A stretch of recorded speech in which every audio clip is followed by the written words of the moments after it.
அதே மாதிரி அரசாங்க துறையில் இருக்கிறவங்களுக்கு நல்ல ஜாக்பாட் இந்த மாதம். அதாவது நீங்கள் வந்து என்னென்ன ஒரு விஷயத்தை நீங்கள் நினச்சிருப்பீங்க, ஆனால் பல விஷயங்கள் கைக்கு வந்துடும் உங்களுக்கு.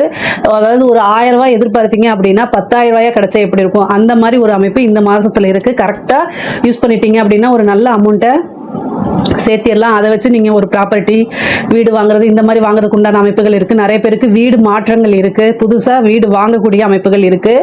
கலைத்துறை சார்ந்தவங்களுக்குலாம் இது சூப்பரான டைமு.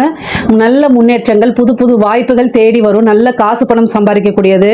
அதே மாதிரி மக்கள் மத்தியில் பிரபலியமாகக்கூடிய அமைப்புகள்லாம் இருக்குது. உங்களுக்குன்னு ஒரு பதவிகள் கிடைக்கிறதுக்கு உண்டான அமைப்பு.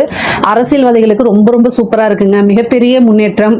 உங்களுக்குன்னு கட்சி தலைமையிடம் பாராட்டி அங்கீகாரம் கொடுப்பாங்க, ஒரு நல்ல போஸ்டிங் கொடுப்பாங்க. உங்களுடைய தலைமையில் உங்களுக்கு கீழே வேலை செய்கிற மாதிரி பிரித்து கொடுப்பாங்க. அது மூலிமா நீங்கள் முன்னேற முடியும். மக்களுடைய சப்போர்ட்டும் ஆதரவும் உங்களுக்கு கிடைக்கும். மீடியாவுடைய சப்போர்ட்டுகள் உங்களுக்கு கிடைக்கும். 7.5 சனியில் வந்து பார்த்தீங்கன்னா அரசியல் சம்மந்தப்பட்டவங்க ஜெயிக்க முடியுமானா கட்டாயம் ஜெயிக்க முடியும்.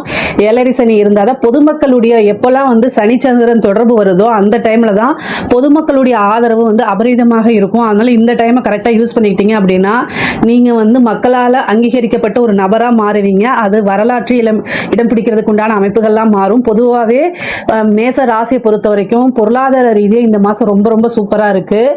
இதில் ஏதாவது சந்தேகங்கள் இருக்குது அப்படின்னா கமெண்ட்ஸில் கேளுங்க, கட்டாயம் நான் ஆன்சர் பண்ணுறேன். நம்மளுடைய சேனலை லைக் பண்ணுங்கள், ஷேர் பண்ணுங்கள், சப்ஸ்கிரைப் பண்ணுங்கள். நன்றி, வணக்கம்.